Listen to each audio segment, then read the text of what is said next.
Iniciando o terceiro bloco, nós estamos conversando com a vice-governadora do Estado do Ceará, a professora Isolda Sela, e é sobre todo o sucesso da educação do Estado do Ceará. A gente está voltando um pouco do tempo para entender como tudo isso começou. E aqui a gente está resgatando toda a discussão, todos os fatos históricos lá já na Prefeitura de Sobral, quando o ex-prefeito, depois o governador Cid Gomes, foi prefeito por 2 gestões. Nós estamos já na segunda gestão, e aí por volta de 2001 e 2002.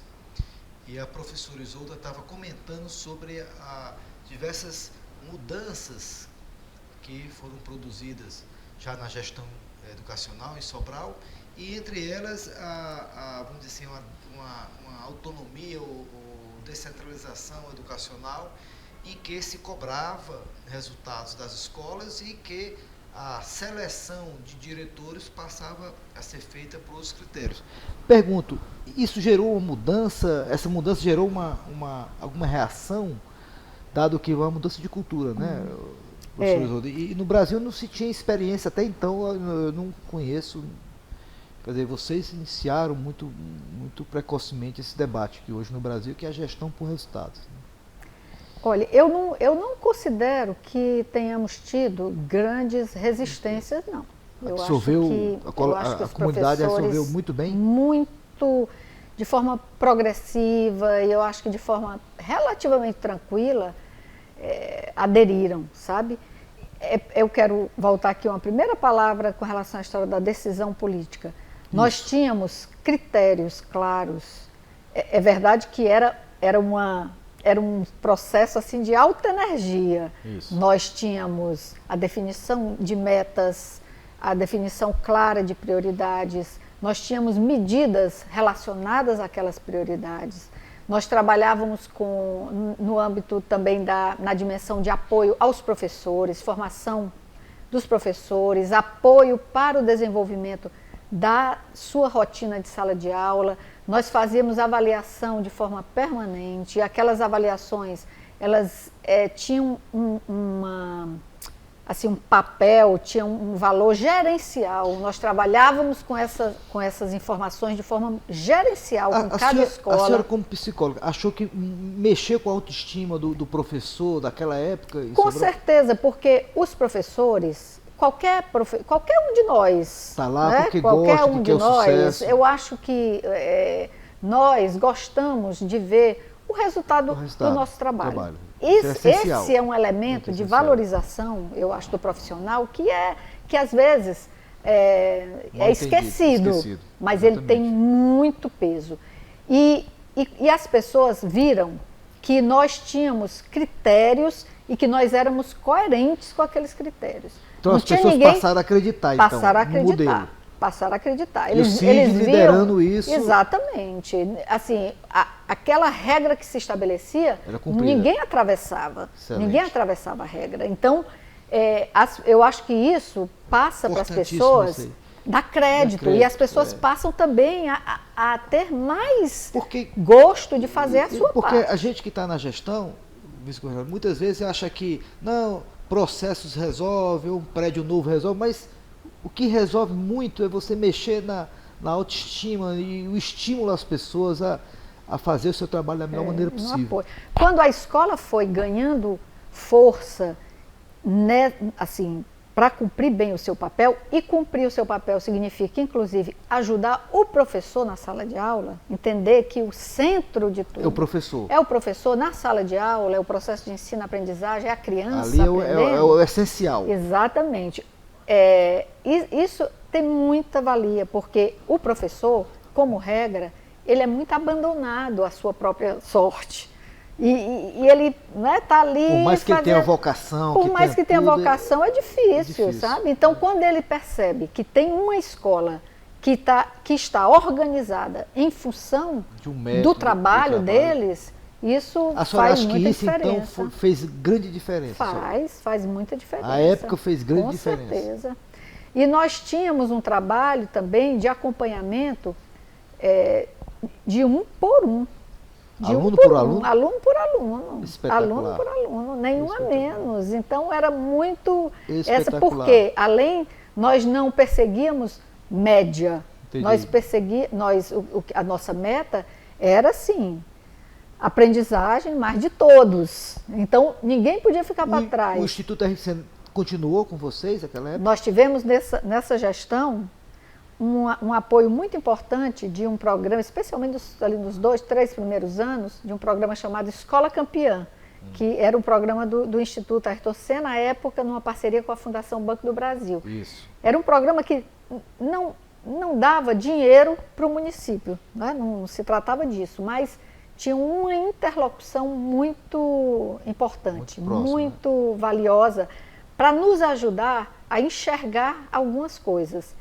E aí nós trabalhávamos com essas... Tá, aí o Ivo sai, eu era secretário de Educação à época, ele sai... ele se elegeu deputado estadual, e o Maurício assume... O Maurício assume, no primeiro momento, continuo com o Maurício. E depois o Maurício teve que sair, aí o processo, aí a senhora assumiu no final. Foi para Brasília. Tá, e nesse processo, quando é que a senhora achou que começou a virada? Que momento que sentiu que aquilo que vocês estavam já perseguindo começou a realmente... é por aqui, vai dar o grande salto. A partir do segundo ano, nós tivemos a nossa linha de base em 2001, com um processo que começou, né, realmente a seleção, os novos diretores assumiram em agosto daquele ano. Então, o ano letivo já não teve um ritmo de mudança já muito... Mas já no segundo ano nós tivemos um sinal de melhoria no processo de alfabetização das crianças. Já no segundo ano. Aí vocês perceberam que era por ali. E depois foi seguindo, sempre crescendo, a meta foi se expandindo para as outras séries, para o quinto ano. Começou no segundo ano. Começou com uma obstinação do segundo primeiro e segundo ano. Que era educar a criança. Que era fechar a torneira do analfabetismo, fazer com que elas se alfabetizassem na idade certa. E aí isso fez muita diferença, né? Isso, aí continuou o processo, depois o prefeito Cid Gomes sai, termina o mandato, aí assume o Leônidas, que continuou. Eu continuei como secretária com o Leônidas. E o Leônidas fica o quê? 2 anos? Eu fiquei 2 anos, porque em 2006 o Cid se elegeu ao governo, né, governador, e aí em 2007 eu comecei na Secretaria da Educação do Estado. E aí que eu quero exatamente agora chegar já no governo do Estado do Ceará. O governador Cid se elege, inicia em 2007, né, a primeira gestão dele como governador, a senhora vira secretária de Educação do Estado do Ceará. E aí como foi essa transição de trazer o modelo experimentado em Sobral, já com alguns avanços, para o governo do Estado do Ceará? Quer dizer, que a magnitude é bem maior, né? E aí você tem outra relação de poder, que é com prefeitos do interior, os municípios. E aí precisa de toda uma engenharia política para reproduzir isso. Conte pra gente como é que... Teve um episódio, assim, na verdade, um fato que é muito relevante, como uma semente do PAIC, do que seria o PAIC lá em 2007, que foi o Ivo, quando chegou na Assembleia Legislativa, logo no segundo ano, em 2003 ou 2004, ele instituiu 2003. Um comitê, o Comitê Cearense pela Eliminação do Analfabetismo Escolar. Muito importante. Mas já inspirado em Sobral? Inspirado em Sobral. Foi quando ele veio de lá, ele ficou os 2 anos lá na secretaria, né? Quase 2 anos. Então o Ivo lidera esse comitê, já, vamos dizer assim, tentando disseminar para todo o Estado do Ceará o que estava acontecendo em Sobral. O que era o papel do comitê? O Ivo tem uma participação muito importante. Tem, certeza. O Ivo é protagonista muito importante. 3 pesquisas esse comitê fez. Uma pesquisa sobre o nível de aprendizagem de alunos em escolas cearenses, uma amostra em 52 municípios por aí, essa amostra.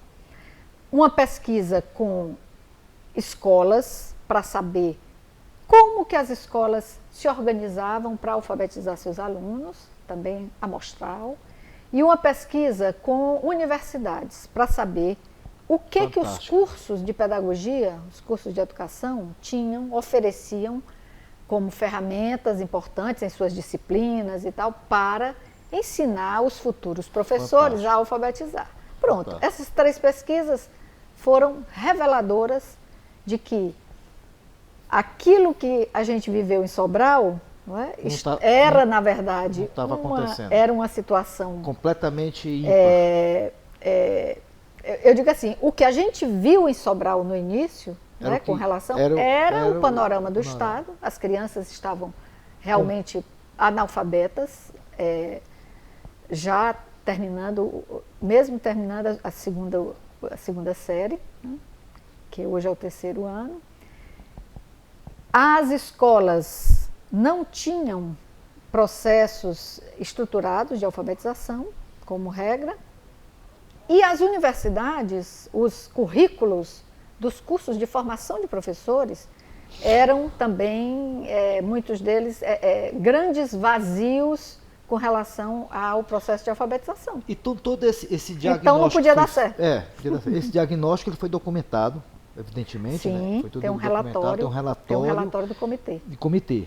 Que identificou a situação em outros municípios do estado do Ceará. Exatamente. E aí o Ivo com a cabeça em Sobral e olhava também para os outros municípios e via que alguma coisa podia ser feita. Então assim, o Ivo serviu de certa forma esse documento como uma preparação, porque quando o Cid assume em 2007 o governo, com a senhora como secretária de Educação, começa uma transformação para o Estado do Ceará. O Unicef foi um importante parceiro também do comitê de eliminação. Vamos finalizar o 3º bloco, vamos para o 4º bloco, que eu quero saber exatamente como é que foi essa passagem de todas essas ideias e esses aprendizados em Sobral e no comitê na Assembleia Legislativa para o governo do Estado do Ceará.